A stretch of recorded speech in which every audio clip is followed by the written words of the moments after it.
La CONARIV a remis aujourd'hui 2 documents au président de la République, son rapport final ainsi que le fichier unique consolidé des victimes. La commission a validé plus de 300 000 dossiers sur près de 900 000 recensés. Dans son rapport, l'institution fait plusieurs recommandations.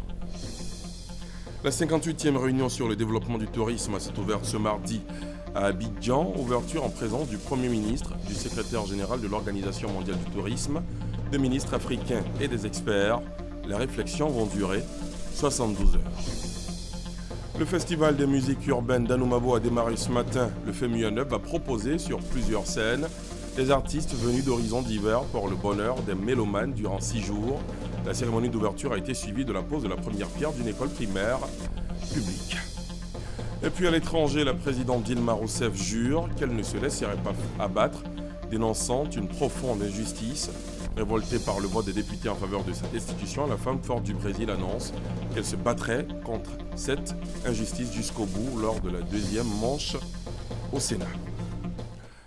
Voilà pour le sommaire. Bonsoir à tous. Bienvenue dans la grande édition. Une année après sa création, la CONARIV a remis aujourd'hui son rapport final au président de la République. La Commission nationale pour la réconciliation et l'indemnisation des victimes a aussi remis au chef de l'État le fichier unique consolidé des victimes. La commission a validé plus de 300 000 dossiers sur près de 900 000 recensés. Ce fichier consolidé est le résultat d'un travail méthodique qui a pris en compte la vérification documentaire, la vérification par appel téléphonique et l'enquête de terrain. D'autres précisions avec Abiba Dambele-Sawé. Après plus d'1 an de recensement, de collecte et de vérification de dossiers, la CONARIV, la Commission nationale pour la réconciliation et l'indemnisation des victimes des crises survenues en Côte d'Ivoire, dénombre 316 954 victimes des crises survenues entre 1990 et 2011, soit 36% des 874 056 dossiers réceptionnés par cette institution. En plus de ces chiffres, le rapport remis ce mardi au président Alassane Ouattara comprend une grille d'indemnisation et une politique de réparation. Pour la CONARIV, c'est un pas important certes, mais beaucoup reste à faire pour l'aboutissement du processus de réconciliation nationale. La réparation, pilier fondamental de la justice transitionnelle, constitue une compensation pour les droits violés. Cependant, la réparation n'est qu'une étape du processus de réconciliation. Elle vise à soulager les victimes et à leur traduire la compassion de l'État. Cette étape, une fois entamée, il est du devoir de l'État de s'attaquer aux causes profondes des crises successives qui ont fragilisé le tissu social. Le malaise est profond et il convient à présent de mettre un accent particulier sur les initiatives en faveur de la réconciliation nationale. Pour le ministre d'État, Jano Aoussou-Kouadio, ce fichier unique consolidé est une preuve de plus que le président Alassane Ouattara veut aller à la réconciliation nationale. C'est la preuve, s'il en était encore besoin, de votre attachement aux initiatives en faveur de la paix, de la cohésion sociale, de la réconciliation nationale, en un mot de l'unité nationale et de la cohabitation fraternelle entre les habitants de notre pays. Merci, Excellence, Monsieur le Président de la République, pour votre engagement ferme de faire de la paix votre credo, suivant ainsi les traces du président Félix Houphouët-Boigny. Prenant la parole, le président de la République a félicité la CONARIV pour le travail minutieux abattu 1 an après sa création. Une fois de plus, il a profité de l'occasion pour réitérer son appel à l'Union nationale. Bien évidemment, c'est un domaine où nous devons tous travailler, chacun de nous, chaque citoyen. Aussi bien ceux qui ont été affectés par la crise, comme ceux qui ne l'ont pas été directement. Et on a parlé récemment du retour des réfugiés. J'ai été saisi quand j'étais à Paris du décès de mon frère Ben Soumaoro et nous avons pris les dispositions pour que son corps puisse revenir en Côte d'Ivoire, puisqu'il était exilé au Ghana.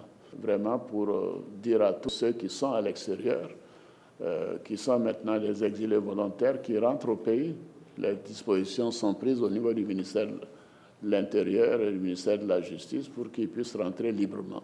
Bien évidemment, le ministère de la Justice a fait des efforts importants en matière de liberté provisoire, mais cela ne suffit pas, il faut que les jugements aillent à terme. J'insiste sur ces faits pour dire que j'essaie de jouer ma partition en matière de contribution à la réconciliation et au renforcement de la cohésion sociale. Et ce que je retiens, c'est que votre rapport est une grande contribution à cette évolution. Et je voudrais vous féliciter et vous remercier et profiter de cette opportunité pour dire que tous nos concitoyens doivent contribuer à cette évolution des choses. Question de transparence, le président Alassane Ouattara a demandé au gouvernement de rendre publics les rapports de la CONARIV et de la CDVR. D'autres images du palais présidentiel où le chef de l'État a eu un entretien avec le secrétaire général de l'Organisation mondiale du tourisme, OMT, entretien qui a permis à Taleb Rifai de s'imprégner de la vision du président Ouattara sur le développement du secteur du tourisme en Côte d'Ivoire. Taleb Rifai est à Abidjan à la faveur de la 58e réunion de la commission de l'OMT pour l'Afrique. Il a aussi souligné que cette réunion se penchera sur les attaques terroristes de Grand Bassam. Taleb Rifai dit avoir exprimé au chef de l'État tout le soutien de l'OMT à la Côte d'Ivoire, un soutien dont l'une des manifestations tangibles est la tenue à Abidjan de cette 58e réunion de la commission de l'OMT pour l'Afrique, un peu plus d'un mois après le dimanche noir de Bassam. Et justement, on en vient à l'ouverture ce matin de cette 58e réunion sur le développement du tourisme.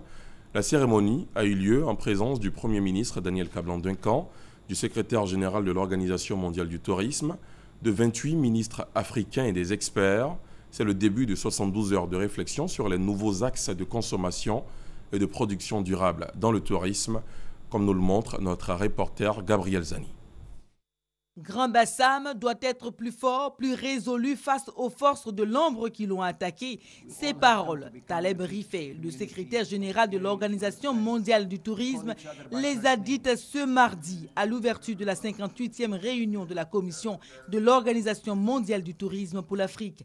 À son arrivée à Abidjan pour ce sommet panafricain, Taleb Rifai s'est rendu sur les plages de Grand Bassam pour jauger l'ambiance dans la ville historique après le 13 mars. Ce mardi, il a invité les pays africains à promouvoir un environnement sécurisé pour le développement du tourisme. Le plus important, c'est de penser au tourisme comme une part importante du futur de l'Afrique. Seulement, les pays qui le prennent sérieusement, et croyez-moi, nous sommes dans un pays qui le prend sérieusement. Quand on entend le président de ce merveilleux pays dire « Le tourisme est un pilier de notre économie », c'est une volonté politique qu'on aimerait voir dans beaucoup de pays en Afrique. Les 28 ministres africains du tourisme, les commissions régionales de l'OMT vont réfléchir sur le tourisme durable et inclusif. Créer plus d'emplois, favoriser des sociétés pacifiées, le tourisme doit garantir l'indépendance économique de l'Afrique. Le Premier ministre, Daniel Kablan-Duncan, profite pour dévoiler un pan de la politique du gouvernement dans le secteur. Sous l'autorité du président de la République, son Excellence M. Alassane Ouattara, le gouvernement veille à ce que le tourisme ivoirien soit avant tout respectueux à la fois de la nature, des équilibres de la société et de l'économie. Afin de renforcer le dispositif hôtelier, un projet de construction de complexes hôteliers à base de matériaux locaux a été proposé par le ministre en charge du tourisme et adopté par le gouvernement ivoirien. Baptisé Relais Payotte, ce projet a pour but de promouvoir la culture ivoirienne aux touristes nationaux et étrangers. Du 19 au 21 avril, pendant 3 jours donc, Abidjan devient la capitale mondiale du tourisme, dont la part dans le PIB est de 4,8%. En marge de cette réunion, s'ouvre ce mercredi 20 avril le Salon international du tourisme d'Abidjan. Le directeur de cabinet adjoint du ministre de l'Intérieur et de la Sécurité décrypte l'environnement socio-sécuritaire dans le pays. Environnement émaillé par des violences, notamment la crise intercommunautaire à Bouna, les troubles à Assuéfry ainsi que l'attentat de Grand Bassam. Au lendemain de ces événements, Toby Vincent revient sur le climat sécuritaire et rassure les populations. Il s'est confié à notre reporter Gabriel Zani. Des crises internes entre populations à Assuéfry, à Bouna en passant par l'attaque terroriste de Grand Bassam qui a fait plusieurs victimes. Autant de situations qui bouleversent la quiétude des Ivoiriens. Mais pour le directeur de cabinet adjoint du ministre de l'Intérieur, il n'y a pas feu en la demeure. D'un point de vue sécuritaire, à part l'acte terroriste, les autres événements sont des événements qui arrivent plus souvent. Je crois que l'attaque de Bassam a créé un sentiment au sein de certaines populations et donc tous les événements qui sont survenus après ont été perçus comme faisant partie d'une suite logique des événements. Des initiatives engagées par le gouvernement via le Conseil national de la sécurité permettent de renforcer la sécurité des personnes et des biens. Chaque fois que la vie d'un seul citoyen ivoirien est ôtée, c'est une inquiétude pour le gouvernement ivoirien.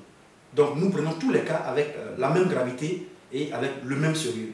Un appel est donc lancé pour une bonne collaboration entre les populations et les forces de sécurité. La remontée des informations aujourd'hui est faite par une bonne partie de la population.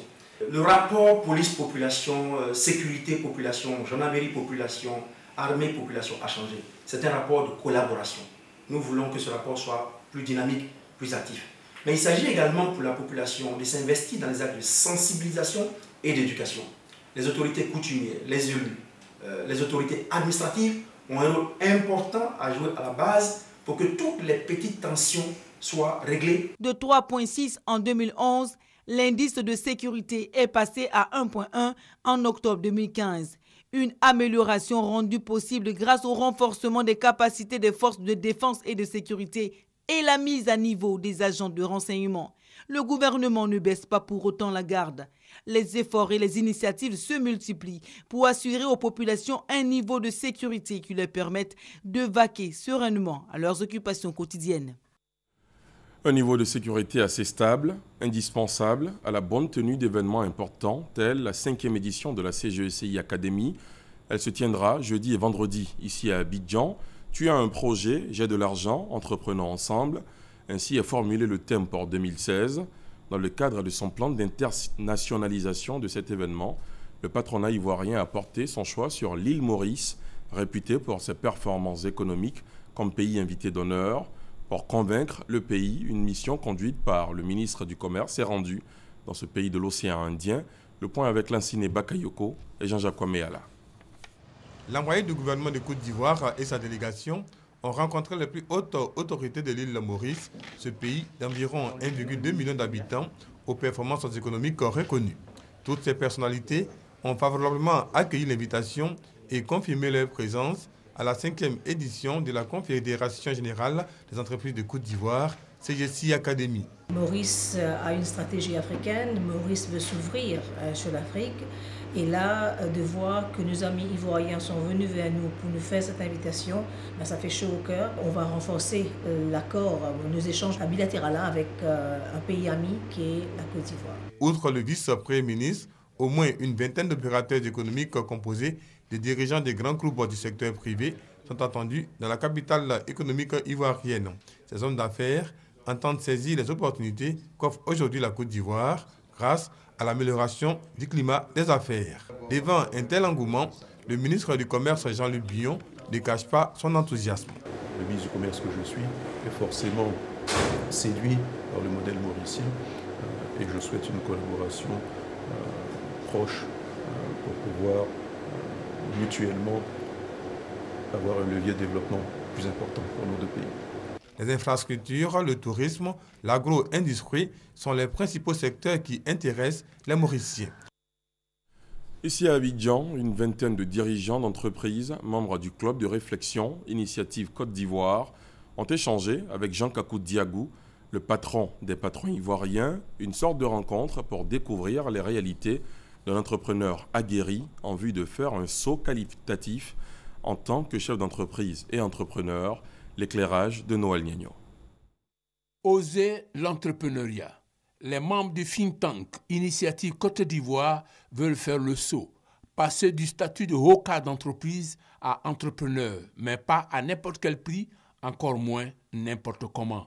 Pour cette initiation à l'art de créer une entreprise, surtout pour se donner les moyens d'assurer sa croissance, de connaître ses ressorts, le think tank Initiative Côte d'Ivoire s'est choisi une personnalité de référence, Jean Kakou Diagou. Assurément, quand on a vu la conviction et la passion avec laquelle le président Diago nous a raconté son histoire, c'était vraiment la confirmation qu'il faut oser, il faut faire le pas. C'est vrai que ce n'est pas facile, mais au bout, c'est gratifiant. On rend service à soi-même, on accomplit son projet professionnel.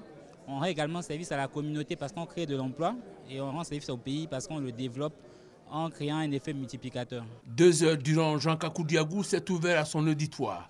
Il a éclairé cet auditoire sur comment créer, faire prospérer son entreprise pour la hisser à un niveau de renommée internationale. Finalité, les amener à faire le saut en toute connaissance de cause. Ce saut que je souhaite à la majorité, sinon à la totalité de leurs membres, pour que la Côte d'Ivoire soit en 2040 un pays foisonnant d'entrepreneurs, d'entreprises performantes, dynamiques et qui se répandent dans toute la région et dans toute l'Afrique.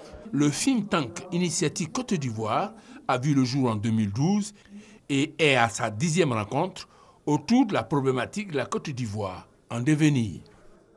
Autre rencontre d'échange et de partage d'expériences, celle entre le ministre de la Fonction publique et de la modernisation de l'administration et les directeurs des ressources humaines, des institutions et des départements ministériels. Pascal Kwaku-Abinan leur a présenté sa vision et sa méthode pour mettre fin aux récriminations formulées à l'encontre de l'administration publique. Patricia Oumouetia. Lourdeur administrative, inefficacité, manque de transparence et de diligence sont formulés à l'encontre de notre administration publique. Pour le ministre de la Fonction publique et de la modernisation de l'administration, cela doit changer. J'ai saisi cette occasion pour dire au DRH de prendre toutes les dispositions pour faire respecter les horaires. C'est un acte, d'autres qualifieront de banal, mais c'est le premier acte de la modernisation. Si les Ivoiriens se rendent compte que les fonctionnaires sont à l'heure au travail et qu'ils sont en train de faire leur travail, ils diront « Ah, il y a quelque chose qui a changé ». Abinan Pascal a également invité les gestionnaires de proximité à travailler en synergie avec le ministère de la Fonction publique. Il a indiqué la mise en place de la Commission nationale de la modernisation, qui est une structure de suggestions et de propositions d'idées dans l'avènement de la modernisation de l'administration ivoirienne. Une rencontre qui donne l'occasion au directeur général de la Fonction publique d'exhorter les DRH à un traitement équitable et rapide des dossiers des fonctionnaires et agents de l'État. Les gestionnaires de proximité des fonctionnaires ont été également invités à entretenir le dialogue social au sein des institutions et départements ministériels. En santé, sachez que la Côte d'Ivoire est éligible au programme de sécurité sanitaire mondiale, programme mis en œuvre par le gouvernement américain. Le ministère ivoirien de la Santé et de l'Hygiène publique vient de lancer le programme pour une meilleure riposte épidémiologique dans notre pays. Les précisions de Malika Koulibaly et Franck Dio.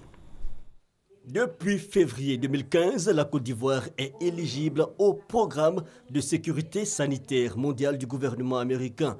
Un programme qui concerne une trentaine de pays dans le monde. Objectif, permettre à ces pays de mieux prévenir les maladies et pouvoir mener la riposte en cas d'épidémie ou autre menace de santé. Et la priorité est accordée aux maladies telles le virus Ebola, Zika et Lassa, ainsi que le déversement de déchets toxiques. Désormais outillé pour faire face aux menaces de santé publique, le ministère de la Santé et de l'Hygiène publique procède au lancement des activités. Ce programme rassure la Côte d'Ivoire et permet également au gouvernement ivoirien de dire qu'il a eu raison de faire en sorte qu'une des priorités inscrites au PND, c'est l'anticipation, c'est la protection, c'est la sensibilisation et puis c'est surtout grâce à l'avènement de la maladie à virus Ebola dans la sous-région, le fait que nous soyons préparés pour la riposte aux urgences. C'est ça la sécurité sanitaire mondiale. Représentant de l'OMS, Jamila Cabral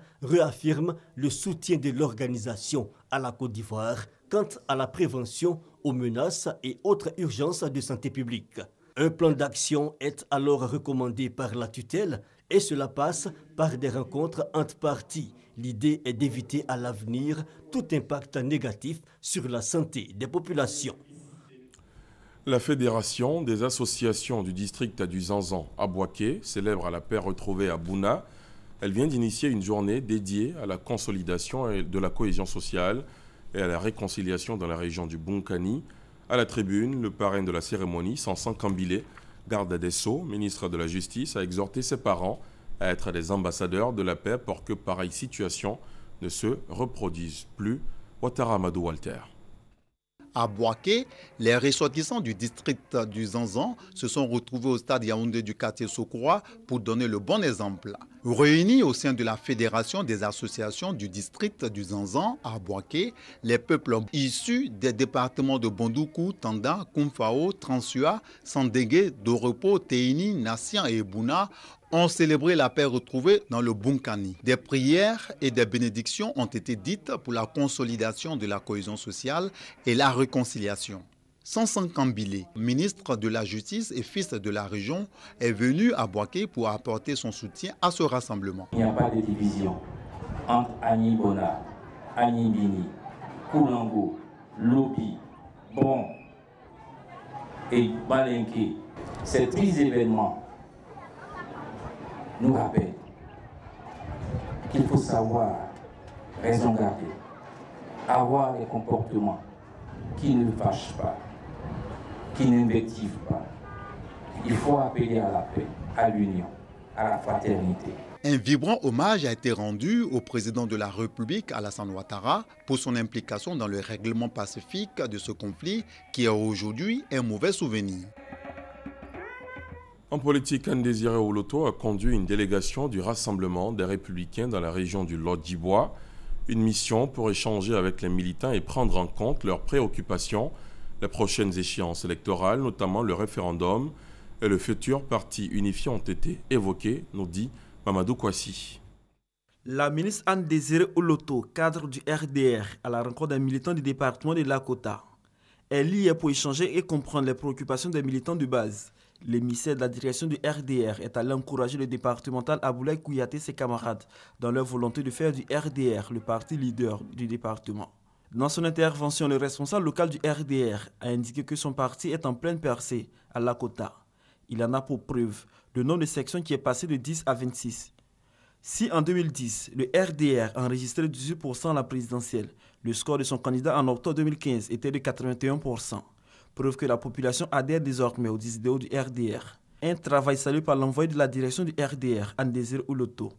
Après Lakota, l'émissaire du Rassemblement des Républicains et sa délégation sont rendus à Divo, chef-lieu de la région du Lot-d'Ivoire. Ici, les militants mobilisés ont exposé leurs problèmes, des problèmes portés essentiellement sur l'emploi des jeunes et la prise en charge des femmes. La ministre Anne-Désiré Oloto a rassuré la population des actions en cours pour répondre aux préoccupations. À Divo comme à Lakota, l'envoyé de la direction du Rassemblement des Républicains a abordé la question portant sur les prochaines échéances électorales et surtout le parti unifié. Ce parti unifié que nous avons proposé aux Ivoiriens et qui pour nous est un instrument de paix et de développement. Les militants du RDR doivent y travailler et sont mis à nouveau en mission pour cet objectif politique. Les militants du RDR sont mis en mission à compter d'aujourd'hui pour que le référendum annoncé soit une réussite totale. À toutes les étapes, la ministre Anne-Désiré Oloto et sa délégation ont eu des entretiens privés avec les responsables locaux du RDR en vue d'établir des stratégies de mobilisation. À l'étranger, plus de 200 personnes ont été tuées et 100 enfants kidnappés dans un raid mené par des Sud-Soudanais armés dans le sud-ouest de l'Éthiopie. Information confirmée par le Premier ministre éthiopien. Haïlé Mariam Desalegn a aussi indiqué que les forces éthiopiennes sont en train de prendre des mesures contre les assaillants pour libérer les enfants enlevés sans condition. L'attaque a eu lieu vendredi à proximité de la ville de Gambela, située à 50 km de la frontière sud-soudanaise. L'ONU a enregistré au moins 345 cas de torture et mauvais traitements depuis le début de l'année 2016 au Burundi. Les Nations Unies dénoncent le recours généralisé à ces pratiques par les forces de sécurité gouvernementales agissant en totale impunité. D'après le haut-commissaire de l'ONU aux droits de l'homme, Zeid Ra'ad Al-Hussein, ces tortures ont lieu dans les locaux du Service national de renseignement SNR, de la police et dans une moindre mesure de l'armée pendant l'arrestation et la détention. Je vous le disais en titre, au Brésil, la présidente Dilma Rousseff jure qu'elle ne se laisserait pas abattre, dénonçant une profonde injustice. Révoltée par le vote des députés en faveur de sa destitution dimanche soir, La présidente brésilienne annonce qu'elle se battrait contre cette profonde injustice lors de la deuxième manche au Sénat. Un vote à la majorité simple des sénateurs, prévu en mai, suffirait à prononcer sa mise en accusation pour crime de responsabilité et à l'écarter du pouvoir pendant au maximum 6 mois en attendant le jugement final.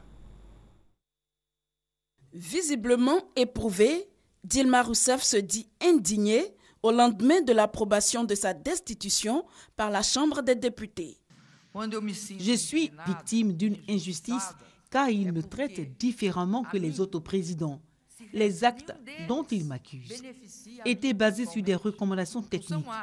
Je n'en ai pas profité. Je ne suis pas devenue plus riche en faisant cela. L'ex-guerrière n'abandonne pourtant pas la partie. Dilma Rousseff se dit prête pour le combat. Malgré la tristesse que je ressens, j'ai assez de volonté, de force et de courage pour supporter cette injustice. J'ai de la force, de la volonté et du courage. Ceci ne me fera pas tomber. Je ne serai pas paralysé. Et contrairement à ce que certains disent, ce n'est pas le début de la fin. Nous sommes au début de la bataille. Une bataille qui sera très longue et mémorable. Une détermination affichée à quelques jours du vote des sénateurs, ultime étape avant l'ouverture de la procédure judiciaire. Des dossiers permettant à la commission d'examiner les faits sont arrivés lundi après-midi au Sénat. C'est le rôle du Sénat d'instaurer la procédure, l'acceptant ou non, puis juger. Et plus que jamais, nous prétendons le faire avec une absolue impartialité et une totale neutralité.